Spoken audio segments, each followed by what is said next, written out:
ನಿಮ್ಮೆಲ್ಲರ ಶರಣರ ಪಾದಕ್ಕೊಂದಿಸುತ್ತ ಇಲ್ಲಿ ನಿನ್ನೆ ವಿಚಾರದೊಳಗ ಜಗತ್ತೆಲ್ಲವನ್ನ ಶೋಧಿಸಿದ್ರು ಅದ್ರಾಗಿರೋದೊಂದು ಚಂಚಲ ಒಂದು ನಿಚ್ಚಲ ಅನ್ನೋ ವಿಚಾರವನ್ನು ನೋಡಿದ್ವಿ. ಚಂಚಲ ಅನ್ನೋದು ಯಾವತ್ತಿಗಾದ್ರೂ ಕೂಡ ನಾಶವಾಗುವಂತದ್ದೇ ಐತಿ.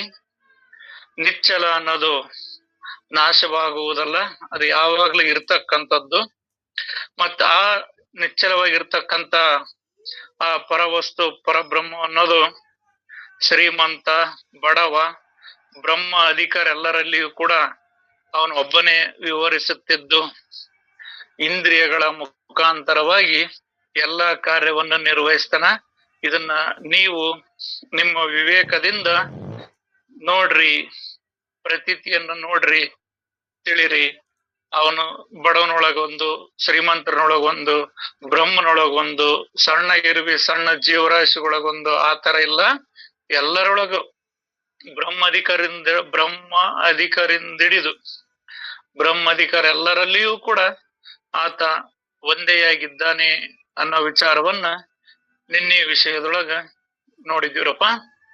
ಇವತ್ ಮುಂದಿನ ವಿಚಾರ, ವಿದ್ಯಾ ವಿನಯ ಸಂಪನ್ನೆ ಬ್ರಾಹ್ಮಣೆ ಗವಿ ಹಸ್ತನಿ ಸುನೈ ಚೈವ ಸ್ವಾಪೇಕ ಚ ಪಂಡಿತ ಸಮದರ್ಶನ.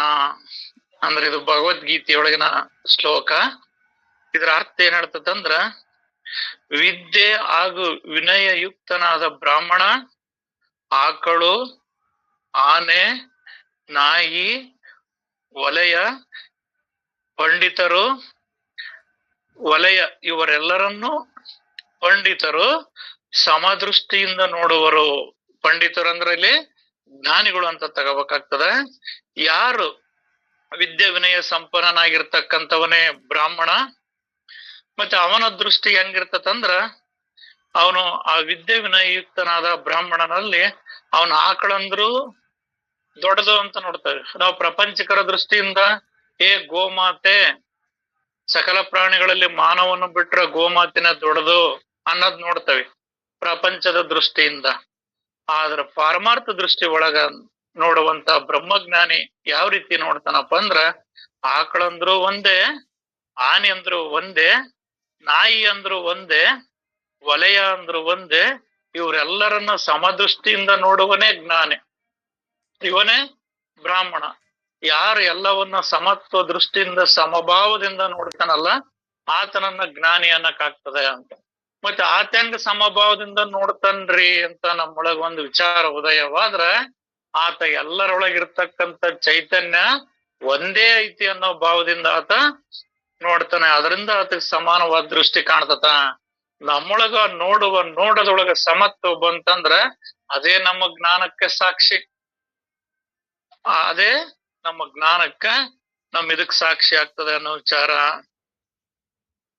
ದೇಹಗಳೇನೋ ಬೇರೆ ಬೇರೆಯಾಗಿದ್ದರೂ ಅಂತರಂಗವು ಒಂದೇ ಇದ್ದದ್ದು ಅರಿತು ಜ್ಞಾನಿಗಳು ಜೀವ ಮಾತ್ರರನ್ನ ಆ ಒಳಗಿನ ವಸ್ತು ರೂಪದಿಂದ ನೋಡುವರು. ಅಂದ್ರ ಇಲ್ಲಿ ದೇಹಗಳು ಬೇರೆ ಬೇರೆ ಆಗಿರಬಹುದು, ಗಾತ್ರದಲ್ಲಿ ಅಥವಾ ಆಹಾರ ಪದ್ಧತಿಯಲ್ಲಿ, ಅವುಗಳ ಗುಣಧರ್ಮಗಳಲ್ಲಿ, ಅವುಗಳ ಸ್ವಭಾವದಲ್ಲಿ ಬೇರೆ ಬೇರೆ ಇರಬಹುದು. ಕೆಲವು ಸಸ್ಯಾಹಾರಿ ಪ್ರಾಣಿಗಳು ಇರಬಹುದು, ಕೆಲವು ಮಾಂಸಾಹಾರಿ ಪ್ರಾಣಿಗಳು ಇರಬಹುದು. ಆದರೆ ಅದರ ಒಳಗಿರ್ತಕ್ಕಂಥ ಆ ಚೈತನ್ಯ ವಸ್ತು ಏನೈತಲ್ಲ, ಆ ಪರವಸ್ತು ಅನ್ನೋದು ಎಲ್ಲರೊಳಗೂ ಒಂದೇ ಆಗಿರ್ತದ. ಆ ರೀತಿಯಾಗಿ ಜ್ಞಾನಿ ನೋಡ್ತಾರ. ಆ ಒಳಗಿನ ವಸ್ತು ರೂಪ ಅಂದ್ರೆ ಅರ್ಥಾತ್ ಆತ್ಮ ವಸ್ತು ರೂಪದಿಂದ ಆ ಜ್ಞಾನಿಗಳು ನೋಡುವರು. ಮತ್ ಇವ್ರು ಹಂಗ ನೋಡ್ತಾರ ಅಂದ್ರ, ಇವ್ರು ತಾನೇ ಆ ವಸ್ತು ಅಂತ ತಿಳಿದಾಗ ಹಂಗ ನೋಡಕ್ ಬರ್ತದ, ಹಂಗ ಕಾಣ್ತದ, ಮತ್ ನೋಡಕ್ ಬರ್ತದಂತ ಅದನ್ನ ಮತ್ತೆ ಅಂತಿಮ ಮಾತಲ್ಲ. ನಾನು ಆ ಪರವಸ್ತು ವಿದ್ದೇನೆಂದು ತಿಳಿದಾಗ ಎಲ್ಲವೂ ಕೂಡ ಪರಬ್ರಹ್ಮ ವಸ್ತುವಾಗಿ ಕಾಣ್ತದ. ಅನೇಕ ಪ್ರಾಣಿಗಳು ಜನಿಸಿದರೂ ಅವೆಲ್ಲ ಒಂದೇ ಅಂತರ್ಕ ಶಿಲೆಯಿಂದ ವರ್ತಿಸುತ್ತಿದ್ದು ಅದಕ್ಕೆ ಜಗತ್ ಪ್ರಕಾಶಕಾದ ಜ್ಞಾನ ಕಲೆ ಎನ್ನುವರು. ಇಲ್ಲಿ ಜ್ಞಾನ ಕಲೆ ಅಂದ್ರ ಅನೇಕ ಪ್ರಾಣಿಗಳು ಜನಿಸಿದ್ರು ಕೂಡ ಅವರ ಅಂತಃಕರಣ ಅವುಗಳಾಗಿರ್ತಕ್ಕಂಥ ವೃತ್ತಿ ಭಾವ ಅದೇನೇನೈತಲ್ಲ ಆ ರೀತಿಯಾಗಿ ವರ್ತಿಸ್ತಾವ. ಅದಕ್ಕೇನಂತಾರಂದ್ರ ಜಗತ್ ಪ್ರಕಾಶಕ ಜ್ಞಾನ ಕಲೆ ಎನ್ನುವರು. ಆತ್ಮ ಅನ್ನೋದು ಎಲ್ಲರೊಳಗ ಒಂದೇ ಐತಿ. ಆ ಅಂತಃಕರಣ ವೃತ್ತಿ ಮೂಲ ಅನ್ನೋದು ಕೂಡ ಒಂದೇ ಇದ್ರು ಕೂಡ ಅದರ ನಂತರ ಇವೇನು ಭಾವ ಭೇದ ಕಲ್ಪನೆಗಳು ಮನಸ್ಸುಗಳು ಇವೇನೇನು ಇದ್ರು ಕೂಡ ಇವೆಲ್ಲಕ್ಕೂ ಏನಂತಾರಂದ್ರ ಜಗತ್ ಪ್ರಕಾಶಕ ಕಲೆ ಎನ್ನುವರು. ಆ ಅರಿವೇ ಕಿವಿಯಲ್ಲಿ ಎಲ್ಲಾ ಶಬ್ದಗಳನ್ನು ಕೇಳುವುದು. ಅದೇನ ಮೂಲ ಅರಿವು ಅನ್ನೋದು ಏನೊಂದು ಹೇಳ್ತಾವಲ್ಲ, ಇಲ್ಲಿ ಅರಿವು ಅಂದ್ರ ಆತ್ಮವಸ್ತುವೆ. ಆ ಅರಿವೇ ಕಿವಿಯಲ್ಲಿ ಎಲ್ಲ ಶಬ್ದಗಳನ್ನ ಕೇಳುವುದು, ಚರ್ಮದಿಂದ ತಣ್ಣಗೆ ಬೆಚ್ಚಗೆ ತಿಳಿಯುವುದು, ಕಣ್ಣಿನಿಂದ ವಸ್ತುಗಳನ್ನೆಲ್ಲ ನೋಡುವುದು, ಅದು ನಾಲಿಗೆಯಲ್ಲಿ ರಸ ವಿಷಯ ತಿಳಿಯುವುದು, ಮೂಗಿನಲ್ಲಿ ವಾಸನೆ ತಕ್ಕೊಳ್ಳುವುದು ಮತ್ತು ಕರ್ಮೇಂದ್ರಿಯ ದ್ವಾರದಿಂದ ವಿವಿಧ ವಿಷಯ ಸುಖ ತಕ್ಕೊಳ್ಳುವುದು. ಜ್ಞಾನ ಕಲೆಯು ಇಲ್ಲಿ ಜ್ಞಾನ ಕಲೆ ಅಂತ ನಾವ್ ಎದಕ್ ಕರಿಬೇಕಂದ್ರ, ಇಲ್ಲಿ ನೀವೇನು ಇಂದ್ರಿಯಗಳ ಮುಖಾಂತರ ಕರ್ಮೇಂದ್ರಿಯಗಳು ಜ್ಞಾನೇಂದ್ರಿಯಗಳ ಮುಖಾಂತರ ಏನೇನೆಲ್ಲ ಗ್ರಹಿಸುವಂತ ಒಂದು ಶಕ್ತಿ ಇತ್ತಲ್ಲ, ಅದು ವಸ್ತುಗಳು ಬೇರೆ ಇದ್ರು ಕೂಡ ಅದ್ರೊಳಗ ಅರಿಯುವಂತ ಶಕ್ತಿ ಅನ್ನೋದೊಂದೈತಿ. ಮೂಗಿನ ವಾಸನೆಯನ್ನ ಅರಿಯುವ ಶಕ್ತಿ ಇದೆ, ಗ್ರಹಿಸುವ ಶಕ್ತಿ ಇದೆ. ಕಣ್ಣಿನೊಳಗ ನೋಡುವಂತ ಶಕ್ತಿ ಇದೆ, ಕಿವಿಯೊಳಗೆ ಶಬ್ದಗಳನ್ನ ಗ್ರಹಿಸುವಂತ ಶಕ್ತಿ ಇದೆ, ಚರ್ಮದಲ್ಲಿ ಸ್ಪರ್ಶದಿಂದ ಬಿಸಿ ಅಥವಾ ತಣ್ಣನೆ ಅದನ್ನ ತಿಳಿಯುವಂತದ್ದಿದೆ. ಇವನ್ನೆಲ್ಲವನ್ನೂ ಮಾಡುವಂತದ್ದು ಅದೇನೈತಲ್ಲ ಆ ಮೂಲ ಅರಿವು ವಸ್ತು ಐತಿ. ಮತ್ತೆ ಕೆಲವು ಕರ್ಮೇಂದ್ರಿಯ ದ್ವಾರದಿಂದ ವಿವಿಧ ಸುಖ ತಕ್ಕೊಳ್ಳುವುದು. ಈ ಇಂದ್ರಿಯಗೊಳಗ ನಾವೆಲ್ಲ ಒಂದೊಂದ್ ರೀತಿ ಒಂದೊಂದು ಸುಖದ ಅನುಭವ ನಮಗೆ ಆಗ್ತದ. ಆ ಸುಖ ಐತಿ ಅಂತನ ನಾವ್ ಅನ್ಕಂತೇವೆ. ಊಟ ಭಾರಿ ಚೆನ್ನಾಗತ್ ನೋಡಪ್ಪ ಅಂತಂದ್ರ ನಾಲ್ಗಿ ಸವಿ ಆನಂದದಿಂದ. ಎಂತ ತಣ್ಣಗ್ ಗಾಳಿ ಬೀಸ್ತತ್ ನೋಡಪ್ಪ ಅಂದ್ರ ಚರ್ಮ ಸುಖದ ಆನಂದದಿಂದ. ಎಂತ ಇಂಪಾದ ಸಂಗೀತವನ್ನ ಆಡಿದ್ರು ಅಥವಾ ಹೆಂಗ ಹಿತಕರವಾದ ಮಾತುಗಳನ್ನಾಡಿದ್ರು ಅನ್ನೋದನ್ನ ಕೇಳಿಸ್ತತಿ. ಮತ್ತೆ ಎಂತ ಸೌಂದರ್ಯವನ್ನ ನಾವು ನೋಡಿದೀವಿ ಅಂತ ಕಣ್ಣಿನಿಂದ ಇವೆಲ್ಲವನ್ನ ಅದು ತಕ್ಕೊಳ್ತದಲ್ಲ. ಈ ಜ್ಞಾನ ಕಲೆಯು ಒಳ್ಳೆ ಸೂಕ್ಷ್ಮದಿಂದ ದೇಹ ರಕ್ಷಣೆ ಮಾಡುವುದು. ಇದು ಜ್ಞಾನ ಕಲೆ. ಈಗೇನ್ ನಾವ್ ಹೇಳಿದ್ವಲ್ಲ, ಈ ಕರ್ಮೇಂದ್ರಿಯ ಜ್ಞಾನೇಂದ್ರಿಯಗಳು ಮುಖಾಂತರ ಗ್ರಹಿಸಿ ಆನಂದಿಸುವುದು ಏನೈತಲ್ಲ, ಈ ಜ್ಞಾನ ಕಲೆಯು ಇದು ದೇಹ ರಕ್ಷಣೆಯನ್ನು ಮಾಡ್ತತಿ. ಯಾಕಂದ್ರೆ ಇದು ಬಿಸಿ ಜಾಸ್ತಿ ಐತಂತ ಚರ್ಮದಿಂದ ನಮಗ್ ತಿಳಿತಂದ್ರ ಅದನ್ನ ಮುಟ್ಟಬಾರ್ದು ಅನ್ನೋದು ಗೊತ್ತಾಗ್ತದ. ಕಣ್ಣು ನೋಡ್ತಂದ್ರ ಇದು ಅಪಾಯ ಐತಿ ಅಂತ ನಮಗ್ ಗೊತ್ತಾಗ್ತದ. ಯಾವ್ದಾದ್ರು ಶಬ್ದಗಳನ್ನ ಕೇಳಿದ್ವಿ ಅಂದ್ರೆ ಈ ಶಬ್ದಗಳಿಂದ ನಮ್ಮ ಮನಸ್ಸಿಗೆ ಗಾಸ್ ಆಗ್ತದ ಅನ್ನೋದನ್ನ ತಿಳಿತೈತಿ. ನಾಲ್ಗಿ ಇದು ಅಹಿತಕರವಾಗೈತಿ, ಇಂಥದ್ ಆಹಾರ ಪದಾರ್ಥವನ್ನ ಸೇವಿಸಬಾರದು ಅಂತಾನು ಗೊತ್ತಾಗ್ತದ. ಮೂಗು ಇದು ವಾಸನೆ ಮಲಿನವಾಗಿದೆ, ಇದನ್ನು ಉಸಿರಾಡಬಾರದು ಅನ್ನೋದು ಗೊತ್ತಾಗ್ತದೆ. ಇದೆಲ್ಲದು ಕೂಡ ಸೂಕ್ಷ್ಮ ದೃಷ್ಟಿಯಿಂದ ಈ ದೇಹವನ್ನು ರಕ್ಷಣೆ ಮಾಡುವುದು, ಅನೇಕ ಸುಖ ದುಃಖಗಳನ್ನು ಪರೀಕ್ಷಿಸುವುದು. ಅದಕ್ಕೆ ಅಂತರ್ ಸಾಕ್ಷಿಯಾದ ಅಂತರಾತ್ಮನೆನ್ನುವರು. ಇದಕ್ಕೇನಂತ ಕರಿತಾರಂದ್ರ ಇದಕ್ಕೆ ಅಂತರ್ ಸಾಕ್ಷಿಯಾದ ಅಂತರಾತ್ಮನೆನ್ನುವರು ಅಂತ. ಆ ಆತ್ಮನನ್ನ ಇದು ಒಳಗ್ ಸಾಕ್ಷಿ ಸ್ವರೂಪದಿಂದ ಇರೋದ್ರಿಂದ ಇದು ಹಂಗ ಅನ್ಸಿಯಂತು. ಅಂದ್ರ ಈ ಉದಾಹರಣೆ, ಮಠದ ಬಯಲು, ಘಟದ ಬಯಲು, ಹೊರಗಿನ ಬಯಲು ಅಂತ.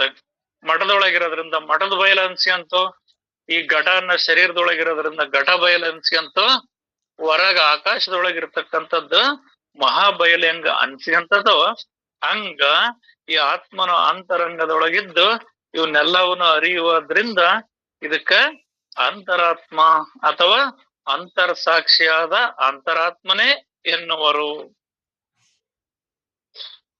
ಈ ಅಂತರಾತ್ಮ ವಿಶ್ವಾತ್ಮ, ಚೈತನ್ಯ, ಸರ್ವಾತ್ಮ, ಸೂಕ್ಷ್ಮ ಆತ್ಮ, ಜೀವಾತ್ಮ, ಶಿವಾತ್ಮ, ಪರಮಾತ್ಮ, ದ್ರಷ್ಟ, ಸಾಕ್ಷಿ, ಶಕ್ತಿ ಸ್ವರೂಪ ಇವೆಲ್ಲವೂ ಜ್ಞಾನ ಕಲೆಯ ಹೆಸರುಗಳಾಗಿವೆ ಅಂದ್ರ ಆ ಇರುವುದು ಒಂದು ಪರಬ್ರಹ್ಮ ಆತ್ಮ ಅನ್ನೋದು ಈ ರೀತಿಯಾಗಿ ಇವೆಲ್ಲಾ ಈ ರೀತಿಯಾಗಿ ಅದು ಇರೋದ್ರಿಂದ ಇದಕ್ಕ ಎಲ್ಲಾ ಸ್ವರೂಪದೊಳಗು ಎಲ್ಲಾ ಇದ್ರೊಳಗು ಈ ರೀತಿ ಇರೋದ್ರಿಂದ ಇದಕ್ಕ ಜ್ಞಾನ ಕಲೆಯ ಹೆಸರುಗಳು ಆಗಿವೆ. ಜ್ಞಾನ ಕಲೆಯ ಹೆಸರುಗಳಂದ್ರ ಆ ಇರುವ ಒಂದು ಆತ್ಮವನ್ನೇ ನಾವ್ ಈ ರೀತಿ ಹೆಸರುಗಳಿಂದ ಕರಿತೇವಲ್ಲ, ಅಂತರಾತ್ಮ, ಚೈತನ್ಯಾತ್ಮ, ವಿಶ್ವಾತ್ಮ, ಸರ್ವಾತ್ಮ, ಸೂಕ್ಷ್ಮಾತ್ಮ, ಜೀವಾತ್ಮ, ಶಿವಾತ್ಮ, ಪರಮಾತ್ಮ ಅಂತ ನಾವೇನ್ ಇವನ್ನೆಲ್ಲವನ್ನು ಹೇಳ್ತಾವಲ್ಲ,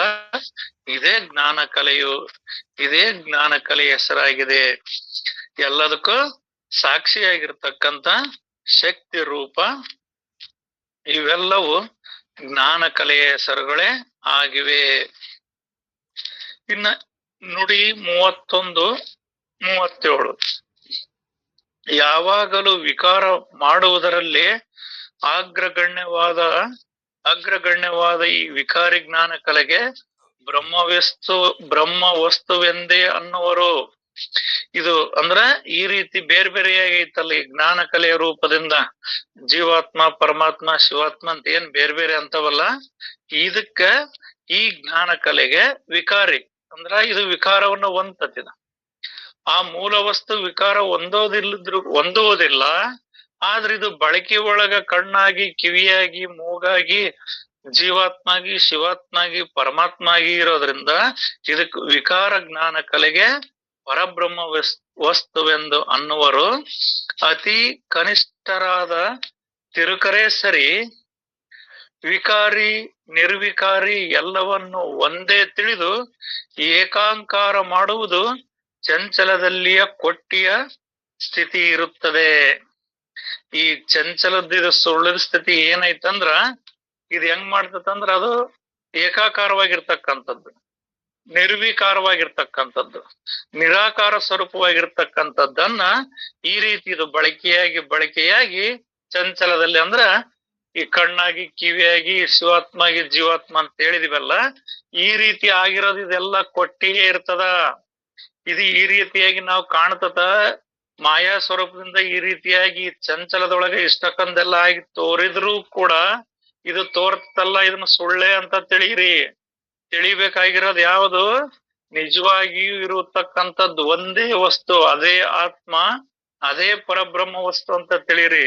ಇದು ಈ ರೀತಿಯಾಗಿ ಹಿಂಗ ತೋರ್ತತಲ್ಲ, ಇದೆಲ್ಲದು ಕೊಟ್ಟಿ ಅಂತ ತಿಳಿರಿ.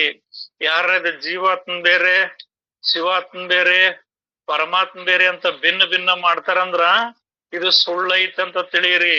ಇದು ಸುಳ್ಳಿದು ಏಕತ್ವಾಗಿರ್ತಕ್ಕಂಥದ್ದು ಒಂದೇ ವಸ್ತು. ಆ ಒಂದೇ ವಸ್ತು ಒಂದಾಗಿರೋದೇ ಸತ್ಯ.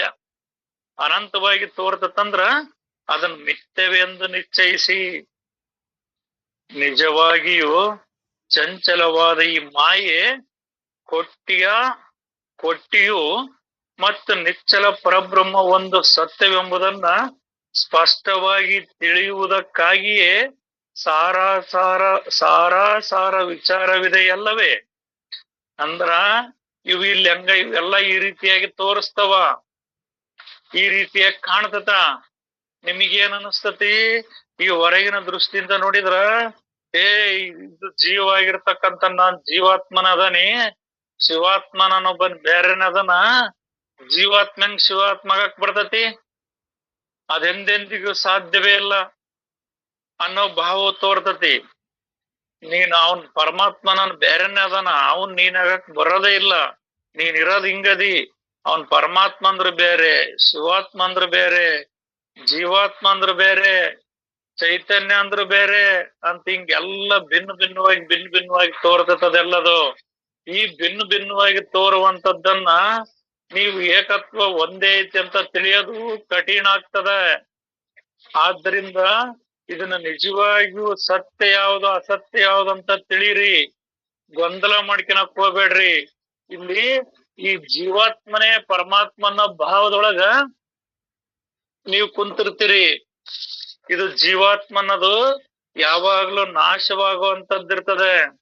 ಆದ್ರಿಂದ ಸಾರ ವಿಚಾರ ಮಾಡ್ರಿ ಅಂತ ಯಾಕೆ ಒತ್ತಿ ಹೇಳ್ತಾರಂದ್ರ, ಇಲ್ಲಿ ದೇಹ ಅಂದ್ರ ನಾನ್ರಿ, ಮನಸ್ಸ ಅಂದ್ರ ನನಗೆ ನೋವಾತ ಅವನ್ ಬೈದದ್ದು, ನನಗೆ ಹೊಡೆದದ್ದು, ಅವನು ನಾನ ಕೇಳಿಸ್ಕೊಂಡದ್ದು, ನಾನಾ ವಿಚಾರ ಮಾಡಿ ನೋಡಿದ್ದು, ನನಗೆಲ್ಲ ಗೊತ್ತಾಕತಿ ಅಂತ. ಎಲ್ಲದಕ್ಕೂ ಇದು ಜೀವಾತ್ಮ ಅಂದ್ರೆ ಯಾವ್ದು, ಆತ್ಮ ಅಂದ್ರೆ ಯಾವ್ದಂತ ಗೊತ್ತಿಲ್ದಂಗ ಅದು ಅಂದ್ರು ನಾನ್ ಅನ್ನದ, ಇದು ಅಂದ್ರು ನಾನ್ ಅನ್ನದ, ಇದು ಅಂದ್ರು ನಾನ್ ಅನ್ನದ, ಅದು ಅಂದ್ರು ನಾನ್ ಅನ್ನದ, ಈ ಗೊಂದಲದಕ್ಕೆ ಬೀಳ್ತದೆ.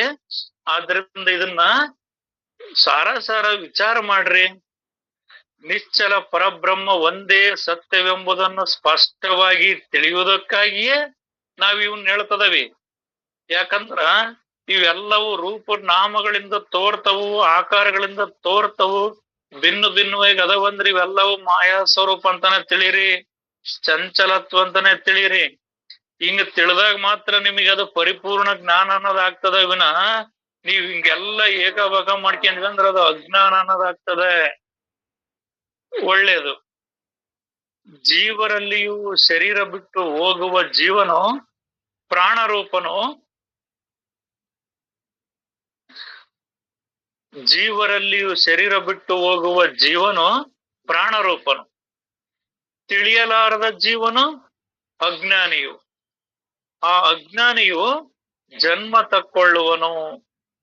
ವಾಸನಾತ್ಮಕ ಮತ್ತು ಪಿಂಡ ಬ್ರಹ್ಮಾಂಡದ ನಿರಸನ ಮಾಡಿ ಐಕ್ಯ ಹೊಂದುವ ಜೀವನು ಬ್ರಹ್ಮಾಂಶನು. ಇಲ್ಲಿ 4 ತರದ ಜೀವರನ್ನು ವಿಶೇಷ ರೀತಿಯಿಂದ ಹೇಳಿದೆವು. ಅಂದ್ರ ಇಲ್ಲಿ ಶರೀರ ಬಿಟ್ಟೋದಾಗ ಅಲ್ಲಿ ಪ್ರಾಣ ರೂಪವಾಗಿರ್ತಕ್ಕಂಥವನು ಆ ಆತ್ಮ ವಸ್ತುವೇ ನಮ್ಮೊಳಗೆ ಹೆಂಗದನಂದ್ರ ಪ್ರಾಣ ರೂಪದೊಳಗ ಅದಾನ. ಅವನು ಇದ್ದಾಗ ಇದು ಶರೀರ ಎಲ್ಲಾ ಕಾರ್ಯಗಳನ್ನ ನಡೆಸ್ತತಿ, ಎಲ್ಲದಕ್ಕೂ ಊಟ ಉಪಚಾರ ಎಲ್ಲ ಕರ್ಮ ಕಾರ್ಯಗಳನ್ನೆಲ್ಲನೂ ಮಾಡ್ತತೆ ಈ ಶರೀರದೊಳಗಿದ್ದು. ಅದು ಹೋತಂತ ತಕ್ಷಣವೇ ಶರೀರ ಜಡ ಆಗ್ತದೆ. ಆದ್ರಿಂದ ಇಲ್ಲಿ ಶರೀರದೊಳಗ ಆ ಜೀವನು ಪ್ರಾಣ ರೂಪನು. ಅಂದ್ರ ಆ ಜೀವನ ಅಂತ ಅನ್ಸ್ಕೊಂಡದನ, ಅವನೇ ಪ್ರಾಣ ರೂಪದೊಳಗದನ. ತಿಳಿಯಲಾರದ ಜೀವನು ಅಜ್ಞಾನಿಯು. ಮತ್ತಿಲ್ಲಿ ಜೀವನ ಆಗಿರ್ತಕ್ಕಂಥವನು ಯಾವ್ದನ್ನ ತಿಳಿಯಲಾರದವನು ಅಜ್ಞಾನಿ ಅಂದ್ರ, ಈ ಶರೀರ ಅನ್ನೋದು ಬೇರೆ ಇದೆ, ಆತ್ಮ ಅನ್ನೋದೊಂದು ವಸ್ತುವಿದೆ, ಶರೀರ ಅನ್ನೋದು ಪಂಚಭೂತಗಳಿಂದ ಕೂಡಿರ್ತಕ್ಕಂಥದ್ದೇ. ಇದಕ್ಕೆ ಈ ಶರೀರಕ್ಕ ಹುಟ್ಟು ಸಾವು ಅನ್ನೋವೆಲ್ಲವೂ ಅದಾವು. ಆತ್ಮನಾಗಿರ್ತಕ್ಕಂಥದ್ದು ಹುಟ್ಟು ಸಾವು ಅನ್ನೋದು ಯಾವ್ದು ಇಲ್ಲ. ನಾನು ಈ ಶರೀರವನ್ನ ತಿಳಿತೇನೆ, ಅರಿತೇನೆ, ಇದ್ರದ್ದೆಲ್ಲವನ್ನ ನೋಡ್ತೇನೆ ಅಂದ್ರ ನಾನು ಆತ್ಮ ಸ್ವರೂಪನದನೆ, ಈ ಶರೀರ ನಾನಲ್ಲ ಅಂತ ಯಾರು ತಿಳಿತಾರ ಅವ್ರ ಜ್ಞಾನಿಗಳು. ಮತ್ ಶರೀರನ ನಾನದನಿ, ಇದ್ರದ್ದನ ಎಲ್ಲಾ ತಿಳಿತೇನಿ, ಇದ್ರದ್ದನ ವಿಚಾರ ಮಾಡ್ತಾನೆ. ಶರೀರ ಬೇಕಲ್ರಿ ಪಾರಮಾರ್ಥ ತಿಳಿಯಕ, ಶರೀರ ಬಲ ಇಲ್ಲದ್ರೆ ಹೆಂಗಕತ್ರಿ ಅಂತ ಶರೀರಾಭಿಮಾನವನ್ನ ಬಲಪಡಿಸಿ ಪಾರಮಾರ್ಥವನ್ನ ತಿಳಿತೇವೆ ಅಂತ ಹೊಂಟ್ರ ಇದು ಎರಡೂ ಬಂಧನ ಆಗಿ ಹೋಗ್ತದ. ಇಲ್ಲಿ ಶರೀರವನ್ನ ಅದಕ್ ಮಮಕಾರ ಇಲ್ದಂಗ ಮಾಡೋದು ಅಂತ ಹೇಳ್ತಾರ. ಅದಕ್ ಮಮಕಾರ ಇಲ್ದಂಗ ಅದಕ್ಕೆ ಏನ್ ಮಾಡ್ಬೇಕು ಅದನ್ನೆಲ್ಲದನ್ನ ಮಾಡುತ್ತಾ ಆ ಜ್ಞಾನ ಸ್ವರೂಪದನೇ ನಾನಂತ ಯಾರು ತಿಳಿದಿರ್ತಾರೋ ಅವ್ರ ಮಾತ್ರ ಜ್ಞಾನಿ ಆಗಕ್ಕಾಗ್ತಾರ. ಇನ್ನು ಶರೀರವೇ ಸತ್ಯ ಅಂದ್ರ ಈ ಕಾಯವೇ ಸತ್ಯ ಅಂತ ತಿಳಿದಿರ್ತಕ್ಕಂಥವ್ರಿಗೆ, ಸಾಯುವರ ದುಃಖಾಗ್ನಿಯಲ್ಲಿ ಕಡು ಬೇಯುವರ ನೋಡುತ್ತಾ ಎನಗೆ ಕಾಯವೇ ಸುಸ್ಥಿರವೆಂದು ನಂಬಿದ ನಾಯಿಗುಂಟೆಯೇ ಸೌಖ್ಯವೆಂದು ಅಂತ. ಈ ಶರೀರ ಬೇಕ್ರಿ, ಶರೀರ ಇಲ್ಲದ್ರಾಗದಲ್ಲ, ಶರೀರ ಇಲ್ಲದ್ರಾಗಲ್ಲ ಅಂತ ಇದನ್ನು ಬಲವಾಗಿ ಹಿಡಿಯೋದಲ್ಲ, ಆತ್ಮನೇ ನಾನಿದ್ದೇನಂತ ಬಲವಾಗಿ ಹಿಡಿದು ಇದನ್ನು ಪಾಲನೆ ಪೋಷಣೆ ಮಾಡ್ಕೊಂಡ್ ಹೋಗೋದೈತಿ. ಅದನ್ ಬಿಟ್ಟು ಇದೇ ಸತ್ಯ ಅಂತ ಕುಂತಿದ್ದೀರ ಅಂದ್ರ ಇದು ಅಜ್ಞಾನಿಯು. ಇಂಥ ಅಜ್ಞಾನಿಯು ಜನ್ಮ ತಕ್ಕೊಳ್ಳುವನು. ವಾಸನಾತ್ಮಕನು. ವಾಸನಾತ್ಮಕನಂದ್ರ ಈ ಶರೀರವೇ ನಾನೆಂಬ ವಾಸನೆ ಇರೋದ್ರಿಂದ ಮತ್ತೆ ಅವನ ಈ ಜನ್ಮಕ್ಕ ಈ ಜನನ ಮರಣಕ್ಕ ಗುರಿ ಆಗ್ತಾನ. ಮತ್ತು ಪಿಂಡ ಬ್ರಹ್ಮಾಂಡದ ನಿರಸನ ಮಾಡಿ ಐಕ್ಯ ಹೊಂದುವ ಜೀವನೇ ಬ್ರಹ್ಮ ಅಂಶನು. ಪಿಂಡ ಮತ್ತು ಬ್ರಹ್ಮಾಂಡದ ನಿರಸನ ಮಾಡಿ, ಪಿಂಡ ಅಂದ್ರ ಈ ಪಂಚಭೂತಗಳಿಂದ ಅಷ್ಟದ ಪ್ರಕೃತಿಗಳಿಂದ ಕೂಡಿರ್ತಕ್ಕಂಥ ಈ ಶರೀರ ಪಿಂಡ, ಮತ್ತು ಬ್ರಹ್ಮಾಂಡ ಅಂದ್ರೂ ಕೂಡ ಅದು ಅಷ್ಟದ ಪ್ರಕೃತಿಯಿಂದ ಕೂಡಿರ್ತಕ್ಕಂಥದ್ದೇ. ಈ ಶರೀರದಾಗ ಏನು ರೂಪ ನಾಮಗಳು ಏನೆಲ್ಲ ಅದಾವಲ್ಲ, ಇದು ಶರೀರ ಕೂಡ ಮಿಥ್ಯೆ ಐತಿ. ಆ ಬ್ರಹ್ಮಾಂಡ ಅಂದ್ರ ಜಗತ್ತು ಕೂಡ ಮಿಥ್ಯೆ ಐತಿ. ಇದೆಲ್ಲದಕ್ಕೂ ಆ ಬ್ರಹ್ಮಾಂಡಕ್ಕೂ ಈ ದೇಹಕ್ಕೂ ಇಲ್ಲಿ ದೇಹದೊಳಗಿರೋದ್ರಿಂದ ಆತ್ಮಾಂಶಿ ಅಂತೂ ಬ್ರಹ್ಮಾಂಡಕ್ ಸಾಕ್ಷಿ ಆಗಿರೋದ್ರಿಂದ ಬ್ರಹ್ಮ ಸ್ವರೂಪ ಪರಬ್ರಹ್ಮ ಸ್ವರೂಪ ಅಂತ ಅನ್ಸಿಯಂತೂ ನಾನು ಆ ಪರಬ್ರಹ್ಮ ಸ್ವರೂಪನೇ ನಾನಿದ್ದೇನೆ. ಈ ಆತ್ಮನೇ ಪರಬ್ರಹ್ಮ, ಪರಬ್ರಹ್ಮನೇ ಆತ್ಮ ಅಂತ ಏಕತ್ವದೊಳಗ ತಿಳಿದು ಪಿಂಡ ಬ್ರಹ್ಮಾಂಡದ ನಿರಸನ ಮಾಡಿ ಐಕ್ಯ ಹೊಂದುವುದಂದ್ರ ಏಕತ್ವ ಭಾವದಿಂದ. ಏನೀಗ ಹೇಳಿದ್ನಲ್ಲ, ಆತ್ಮನೇ ಪರಮಾತ್ಮ, ಪರಬ್ರಹ್ಮ ವಸ್ತು, ಪರವಸ್ತು, ಆ ಪರವಸ್ತುವೇ ನಾನು ಅನ್ನೋ ಏಕತ್ವವನ್ನು ಮಾಡಿದಾಗ ಏಕತ್ವ ಹೊಂದುವ ಜೀವನೇ ಬ್ರಹ್ಮಾಂಶನು. ಇಲ್ಲಿ ಬ್ರಹ್ಮಾಂಶನು ಅಂದ್ರ ಏಕತ್ವವನ್ನು ಯಾರು ಹೊಂದಿರ್ತಾನಲ್ಲ ಅವನು ಬ್ರಹ್ಮ ಸ್ವರೂಪ, ಅವನು ಜ್ಞಾನಿ. ಆ ಏಕತ್ವವನ್ನು ಮಾಡದೆ ಅನೇಕತ್ವದಿಂದ ತಿಳಿಯುವಂತವ್ರು. ಜೀವಂದ್ರ ಬೇರೆ, ಆತ್ಮ ಅಂದ್ರ ಬೇರೆ, ಜಗತ್ತಂದ್ರ ಬೇರೆ, ಬ್ರಹ್ಮ ಅಂದ್ರ ಬೇರೆ ಅಂತ ಹಿಂಗ ಬೇರೆ ಬೇರೆ ಬೇರೆ ಬೇರೆ ನಾಲ್ಕ್ ಭಾಗ ಮಾಡ್ಕೊಂಡ ನಾವು ನೋಡಕ್ ಹೋಗವಲ್ಲ, ಇದೆಲ್ಲದು ಅಜ್ಞಾನತ್ವದ ಭಾಗ. ಇಲ್ಲಿ 4 ತರದ ಜೀವರನ್ನು ವಿಶೇಷ ರೀತಿಯಿಂದ ಹೇಳಿದವು. ಆದರೆ ಈ ವಿಭಾಗವೆಲ್ಲ ಚಂಚಲವೇ ಆಗಿದ್ದು. ಇಲ್ಲಿ ಜೀವದ್ದು 4 ತರದ್ ಹೇಳ್ತಾರಪ್ಪ: ವಿಶ್ವ ಜೀವ, ತೈಜಸ ಜೀವ, ಪ್ರಾಜ್ಞ ಜೀವ ಅಂತ. ಮತ್ ಇನ್ನೊಂದು ಹೆಸರು ನನಗೆ ಮರೆಯಾಗೈತ್ರಪ್ಪ, ತಾವ್ಯಾರಾದ್ರೂ ಬಲ್ಲಂತರಿದ್ರೆ ಹೇಳ್ಬೋದ್ರಪ್ಪ. ಈ ರೀತಿ 4 ಜೀವರಿದ್ರು ಕೂಡ ಇವೆಲ್ಲವೂ ಚಂಚಲವು. ಇವು 4 ಕೂಡ ನಾಶವಾಗುವಂತವದವು. ಇವೆಂದೂ ಶಾಶ್ವತ ಅಲ್ಲ. ಇವನ್ನ ಹೇಳೋಕರ ಈ ಮಾಯೋಪಾದಿಂದ ಇವನ್ 4 ಭಾಗ ಮಾಡಿ ಹೇಳಿದಾರ ವಿನ ಇವೆಲ್ಲವೂ ನಾಶವಾಗುವಂತವೇ ಅದವು. ಈ ನಿಶ್ಚಲ ಪರಬ್ರಹ್ಮವು ಮಾತ್ರ ಮೊದಲಿಗೂ ಕೊನೆಗೂ ಇದ್ದಕ್ಕಿದ್ದಂತೆ ನಿಶ್ಚಲವಾಗಿರ್ತಕ್ಕಂಥದ್ದಿದು. ಇದು ಯಾವಾಗ್ಲೂ ನಿಶ್ಚಲವಾಗಿರ್ತಕ್ಕಂಥದ್ದು. ನಾವಿಲ್ಲೇನು ವಿಶ್ವ ಜೀವ, ತೈಜಸ ಜೀವ, ಪ್ರಾಜ್ಞ ಜೀವ ಅಂತ ಏನ್ ಹೇಳಿದ್ರು ಕೂಡ ಇವೆಲ್ಲವೂ ಕೇವಲ ಮಾಯಾ ಉಪಾದಿಂದ ಅದವು. ಅದು ಪರಿಪೂರ್ಣವಾಗಿರ್ತಕ್ಕಂಥ ನಿಶ್ಚಲ ಪರಬ್ರಹ್ಮ ಅನ್ನೋದು ಒಂದೇ ಐತಿ ಅನ್ನೋ ವಿಷಯವನ್ನ ಇಲ್ಲಿ ತಿಳಿಸ್ತಾರಪ್ಪಾಜಿ. ಶರಣಾರ್ಥಿರಪ್ಪಾಜಿ ಎಲ್ಲರಿಗೂ.